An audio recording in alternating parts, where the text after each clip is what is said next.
ये अब इसके बाद में अंक है 146। ये बहुत ही इंपॉर्टेंट है और इसको बात समझिए। अब कहते हैं जहां एक रज्जू में 10 पुरुष को, किसी को सर्प, किसी को दंड, यानी ये जो बात इन्होंने कही है कि अंतःकरण उपहित चेतन उस सर्प का अधिष्ठान है, इसमें क्या प्रूफ है, इसको हम कैसे समझे? इसका प्रूफ यहाँ आगे की 146 अंक में समझा रहे हैं। कहते हैं जहां एक रज्जु में 10 पुरुषन को, किसी को सर्प, किसी को दंड, किसी को माला, किसी को पृथ्वी की दरार और किसी को जलधारा, इस रीति से भिन्न भिन्न प्रतीत होवे है ना।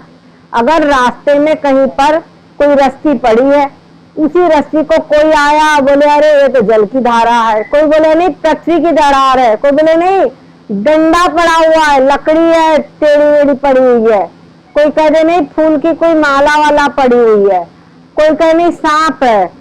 समझ में आ गया? किसी को कुछ दिखाई पड़ रहा है, अलग अलग दिखाई पड़ता है ना। तो वो बात कह रहे हैं इस रीति से भिन्न भिन्न प्रतीत होती है। अथवा सर्प को सर्प ही प्रतीत होवे, जहाँ जा पुरुष को साक्षात का रज्जु का, या तो फिर सबको सर्प ही दिखे, ये भी हो सकता है, ठीक है।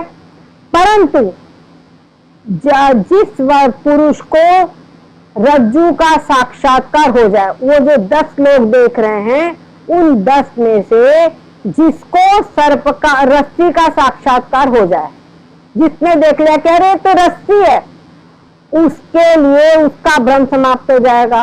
उसको चाहे रस्सी वो सर्प दिख रहा हो, चाहे दंड दिख रहा हो, कि जलधारा दिख रही हो, चाहे माला दिख रही हो, चाहे लकड़ी दिख रही हो, जो दिख रहा हो उसका भ्रम दूर हो जाएगा, है ना।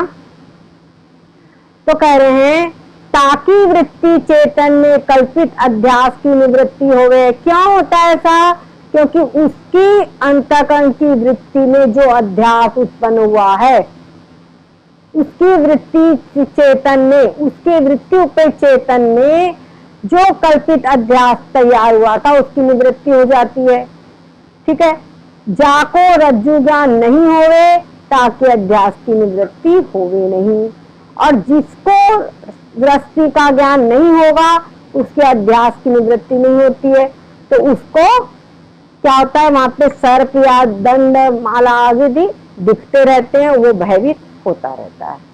रज्जु आदि विषय उपेक्षित, इसीलिए जाको रज्जु ज्ञान नहीं होवे अध्यास की निवृत्ति होवे नहीं, याते वृत्ति चेतन ही कल्पित का अधिष्ठान है, रज्जु आदि विषय उपित चेतन नहीं। क्लियर हुआ ये बात? अगर रस्सी उपेत चेतन ही उसका अधिष्ठान होवे तो रस्सी का ज्ञान जहां हुआ तो सबके, क्योंकि सबके लिए एक ही जैसा सर्प वहां तैयार हुआ है, तो एक को सर्प का, एक को रस्सी का ज्ञान हो तो वहां पे जहां सर्प नष्ट हुआ तो सभी के लिए सर्प नष्ट हो जाना चाहिए। परंतु ऐसा नहीं होता, जिसको रस्सी का साक्षात्कार होता है उसी के भ्रम की निवृत्ति होती है, उसी के लिए सर्प की निवृत्ति होती है। तो क्या होता है? ऐसा होता है क्योंकि उसके अंतःकरण की वृत्ति, अंतःकरण सबके अलग अलग है, तो जिसके अंतःकरण की वृत्ति में, जिसके अंतःकरण की वृत्ति ने रस्सी को मतलब विषय किया, उसका वहां पर क्या हुआ कि उसके यहाँ पे कल्पित अध्यास की निवृत्ति हो गई, उसकी वृत्ति में कल्पित अध्यास की निवृत्ति हो गई, उसको अधिष्ठान का ज्ञान हो गया। तो इसलिए क्या होगा कि वहां पे कोई भी प्रॉब्लम, कोई भी समस्या, कोई भी तर्क नहीं खड़ा होगा। तो कहते रज्जु आदि विषय उपित चेतन अधिष्ठान नहीं है, अपितु वृत्ति चेतन ही कल्पित वस्तु का अधिष्ठान है। जो रज्जु उपेत चेतन को सर्प दंडादिकन का अधिष्ठान माने तो 10 पुरुषन को प्रतीत जो होवे 10 पदार्थ, तो एक को सारे प्रतीत हुए चाहिए। अगर ये सारे पदार्थ रस्सी उपेत चेतन में तैयार होते हैं तो एक व्यक्ति को एक चीज क्यों प्रतीत होती है? सबको जो चीज प्रतीत हो रही है सबको एक ही जैसी दिखनी चाहिए, या तो सबको सारी चीजें दिखाई पड़े, है ना, सबको सारी चीजें दिखाई पड़े, पर ऐसा नहीं होता है। तो एक को सारे प्रतीत हुए चाहिए।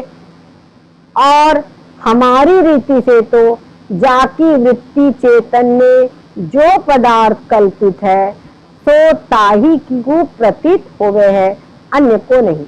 हमारी रीति से जिसकी वृत्ति चेतन में जो पदार्थ बना, जिसकी वृत्ति चेतन में सर्प बना, उसको सर्प की प्रतीति होती है। जिसकी वृत्ति चेतन में जलधारा बनी, उसको जलधारा की प्रतीति होती है। इसी प्रकार से अलग अलग प्रतीति सबको होती है, ये यहाँ पर समझा रहे हैं। और अन्य लोगों को उसकी प्रतीति नहीं होती। इस रीति से बाह्य सर्पादिक और तिनके ज्ञान का वृत्ति उपहित साक्षी अधिष्ठान है। ठीक है, इसलिए जो बाहर सर्पादिक दिखाई पड़ते हैं या सीपी में चांदी दिखाई पड़ती है, तो उसके ज्ञान का वृत्ति उपहित साक्षी अधिष्ठान है। वो वस्तु और वस्तु के ज्ञान का अधिष्ठान कौन है? वृत्ति उपहित साक्षी चेतन है। स्वप्न के पदार्थ और तिनके ज्ञान का भी अंतकरण उपहित साक्षी ही अधिष्ठान है। और जो स्वप्न में हमको पदार्थ दिखाई पड़ते हैं और उनका जो ज्ञान होता है, उसका भी अधिष्ठान अंतकरण उपहित साक्षी चेतन ही है। ये सपने की बात तो बिल्कुल आप देखो, अपने ऊपर घटाइए।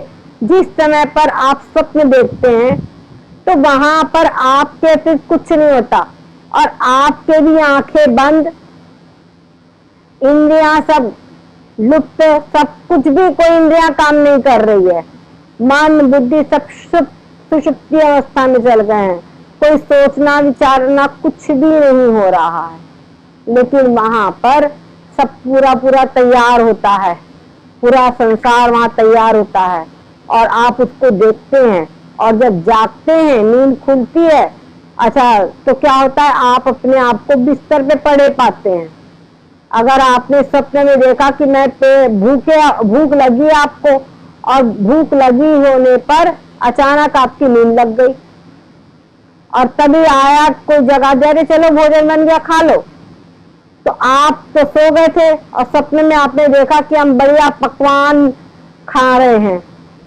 सपने में आपने देखा हम कि खूब मस्त पकवान खा रहे हैं और सपना देख ही रहे, तब तक किसी ने आया और जगह दिया, चलो उठो भोजन करो।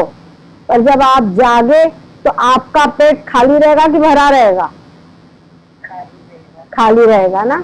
तो वहां पे आपका पेट खाली रहेगा, लेकिन आप क्या बोलेंगे, अरे मैंने सपना में देखा, सपने मैंने खूब पकवान खाया। तो आप जो है जिसके लिए आप मैं कहते हैं, मैं किसको कहते हैं? साक्षी के लिए कहते हैं। साक्षी चेतन को ही हम मैं कहते हैं, समझ गए ना।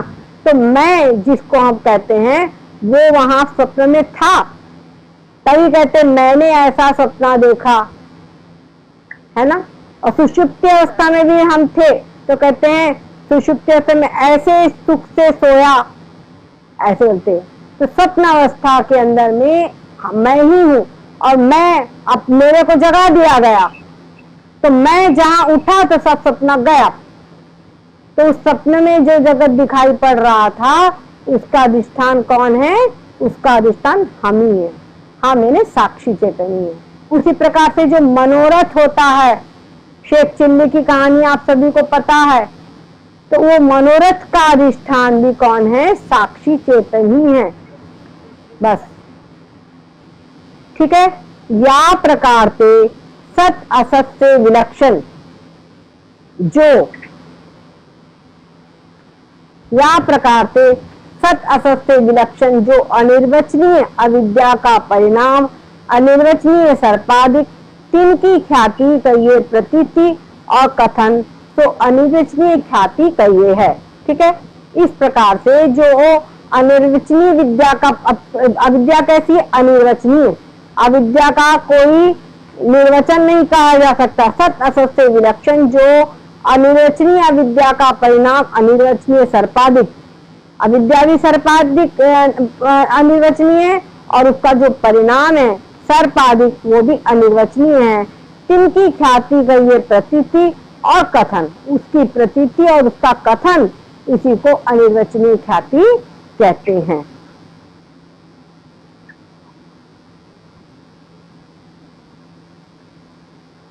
ये जो अनिर्वचनीय ख्याति है, इसी का इस ग्रंथ के पीछे वृत्ति रत्नावली करके एक ग्रंथ है, इसी विचार सागर में पीछे उस वृत्ति रत्नावली इसी की व्याख्या की गई है।